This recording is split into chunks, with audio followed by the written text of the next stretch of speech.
2009 সালের ফেব্রুয়ারিতে যে ঘটনাটা ঘটেছিল, the first intentional killing of this land heroes, the first intentional killing, এটাকে একটা স্লটার বলা যায়। এবং স্টেট প্যাট্রোনাইজড এমন স্লটার আর পৃথিবীতে কোথাও হয়েছে কিনা সেটা আমরা নিশ্চিত নয়। এই পিলখানার সাথে এটার সিলসিলা শুরু হয়েছে 2009 সাল থেকে এবং এটার চূড়ান্ত পরিণতি 2024-এর এই 5 আগস্টে হয়েছে। দুঃখজনক, এতদিন পরে এসেও আমরা পিলখানা, এই যে হত্যাকাণ্ডটা হয়েছে সেটাকে ইউফেমিস্টিক ভাবে এটাকে কি বলা হয়েছিল, বিডিআর বিদ্রোহ। পিলখানা একটা হত্যাকাণ্ড, স্টেট প্যাট্রোনাইজ করে একটা ইন্টেনশনালি একটা হত্যাকাণ্ড ঘটিয়েছে এবং সেটাকে দেখানো হয়েছে যে এটা নাকি একটা বিদ্রোহ। আমার বয়স 27 বছর, আমি তখন ক্লাস 5-এ পড়ি যখন এই ঘটনাটা হয়। এখনো পর্যন্ত যে কফিনের যে দৃশ্যটা আমার চোখে ভাসে, যে নিজের সহকর্মীর কফিনের দৃশ্যটা নিয়ে যাচ্ছে এবং এই মাটির সবচেয়ে কঠিন মনের মানুষ যারা, সবচেয়ে দৃঢ় প্রতিজ্ঞ মানুষ যারা, তাদের চোখ দিয়ে পানি পড়ছে এবং তারা নির্বাক। এবং আমার অনেক অফিসারদের সাথে পরবর্তীতে কথা হয়েছে, সেদিন তারা প্রস্তুত ছিল যারা এই ধরনের আক্রমণটা ঘটিয়েছে তাদেরকে প্রতিরোধ করার জন্য, কিন্তু কোনো ডাইরেক্টিভস পাওয়া যায়নি। সন্ধ্যা পর্যন্ত অপেক্ষা করতে হয়েছে, কোনো ডাইরেক্টিভস নাই। যখন ইন্টেনশনাল অপারেশনটা ডান হয়েছে তখন থেকে আমার মনে হয়েছে যে আমার ব্যক্তিগত পর্যালোচনা, এই একটা ফোর্সকে ইন্টেনশনালি ক্রিপেল করে ফেলা হয়েছে, একটা একটা একটা গন্ডির মধ্যে নিয়ে আসা হয়েছে। আমি এই পিলখানাতে দাঁড়িয়ে সৃষ্টিকর্তা কবুল করেছে, আমরা যখন আসতাম যেতাম এবং এই চেতনাটা ধারণ করতাম, এই বিচারের কথাটি আমরা অন্তত এটা প্রতিষ্ঠিত করে দিয়ে যাব এবং সৃষ্টিকর্তা এই সুযোগটা হয়তো আমাদের অন্তত বলার সুযোগটি দিয়েছে। আমরা আপনাদের মধ্য থেকে এই দাবিটা আমরা আরো বেশি বেশি চাই, যেন আপনাদের মধ্য থেকে এই জিনিসটাকে আপনারা এমফাসিস করেন। এই পিলখানা হত্যাকাণ্ডের সাথে যারা জড়িত ছিল এবং নিরপরাধ অসংখ্য অফিসার রয়েছে, এতদিন পর্যন্ত যারা কারাগারে রয়েছে, ট্রায়াল অ্যান্ড এররের মধ্য দিয়ে যাচ্ছে, দ্রুততম সময়ের মধ্যে যেন এই বিচারটিকে নিষ্পত্তি করা হয়। এবং এই আমরা দেখছি যে বেশ অনেক দিন ধরে যে গুজরাটের কসাই, উনি আমাদের সাম্প্রদায়িক সম্প্রীতি শিক্ষা দিচ্ছেন।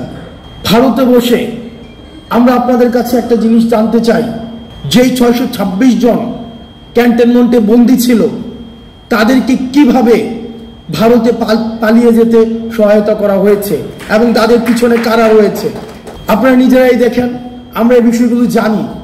এই বিষয়গুলো 5 আগস্ট পূর্ববর্তী পুরো সময়টা আমরা এই ঘটনার একদম সাথে আমাদের সরাসরি সম্পৃক্ততা ছিল।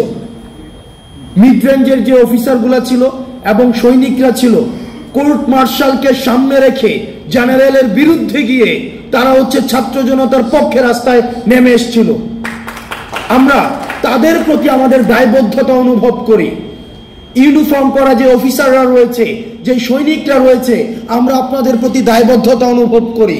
আপনাদের দায়বদ্ধতার জায়গা থেকে আপনারা নিশ্চিত করবেন যে এই 626 জন যারা এই ফেসিবাদের এনাবলার ছিল, কোলাবোরেটর ছিল, এই ফেসিবাদের যারা পৃষ্ঠপোষকতা দিয়েছে, যারা এই ফেসিবাদকে ডালপালা আকারে মহিরূপে গড়ে উঠতে সহায়তা করেছে, তাদেরকে কারা সীমান্ত পাড়ি দিয়ে আজকে ভারতে একটা সেফ এক্সিট করে দিয়েছিল, আপনারা সেই বিষয়টিকে নিশ্চিত করবেন। যারা ভারতে চলে গিয়েছে তাদের টাকা পয়সার কোনো অভাব নেই। আজকে আমি যখন পিলখানায় কথা বলছি, ঠিক এই মুহূর্তে mother of terror Sheikh Hasina ভারতে বসে তিনি জনসভায় বক্তব্য দেওয়ার প্রস্তুতি নিচ্ছেন এবং সেটি আমাদের জন্য লজ্জার। আমরা আমাদের জায়গা থেকে আমাদের এই ভোকালটা, এই যে জুলাই মুভমেন্টটা, এই জুলাই মুভমেন্টে 1500-এর বেশি যে শহীদ হয়েছে এবং 22,000-এর বেশি যে আহত হয়েছে, এটা যে একটা জুলাই মুভমেন্ট ছিল, কিন্তু আমরা ওয়েস্টার্ন মিডিয়াতে দেখছি, আমরা ইন্ডিয়ান মিডিয়াতে দেখছি কনস্ট্যান্ট প্রপাগান্ডা চালিয়ে যাওয়া হচ্ছে। এটাকে বলা হচ্ছে rise of fundamentalism and just a political upheaval. আমরা আমাদের জায়গা থেকে এই জিনিসটাকে প্রতিষ্ঠিত করতে হবে। এটা শুধুমাত্র পলিটিক্যাল আভিভাল ছিল না, এটা রাইজ অফ ফান্ডামেন্টালিজম না, এটা একটা সকল শ্রেণী পেশার মানুষের, ছাত্র, নাগরিক এবং সিপাহী যারা, সৈনিক যারা, সবাই রাস্তায় নেমে এসেছিল এই ফেসিবাদের বিরুদ্ধে। এবং এটা ফেসিবাদের পৃথিবীর যে কোনো প্রান্তে, এটা একদম পূর্ব থেকে পশ্চিম, উত্তর থেকে দক্ষিণ, যেখানেই ফেসিবাদ আবার মাথা চাড়া দিয়ে উঠতে চাইবে, এই শেখ হাসিনার পতন এটি হবে একটি টেক্সট বুক এক্সাম্পল। যেখানেই ফেসিবাদ মাথাচাড়া দিয়ে উঠতে চাইবে, এই শেখ হাসিনার পতনটা হবে এটা একটা টেক্সট বুক এক্সাম্পল। যে ছাত্র নাগরিক, যেমন সিরিয়াতে 53 বছর পরে আসাদের পতন ঘটেছে, আমাদের দেশে 16 বছরের পরে আসাদের পতন ঘটেছে, আমাদের আসাদ নামক যে ফিমেল ক্যারেক্টার হাসিনার পতন ঘটেছে। আমরা 24 পরবর্তী যদি বাংলাদেশটা গড়তে চাই, সেটা আমাদের একসাথে গড়তে হবে।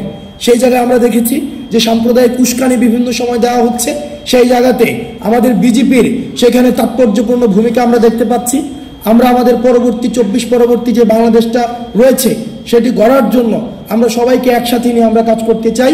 এবং ইন্ডিয়ান এবং ওয়েস্টার্ন মিডিয়াতে যে ধরনের প্রপাগান্ডা এখন বর্তমানে স্প্রেড করা হচ্ছে, সেগুলোর বিরুদ্ধে আমাদের কালেকটিভ কাউন্টার প্রপাগান্ডা সেল আমাদেরকে চালাতে হবে।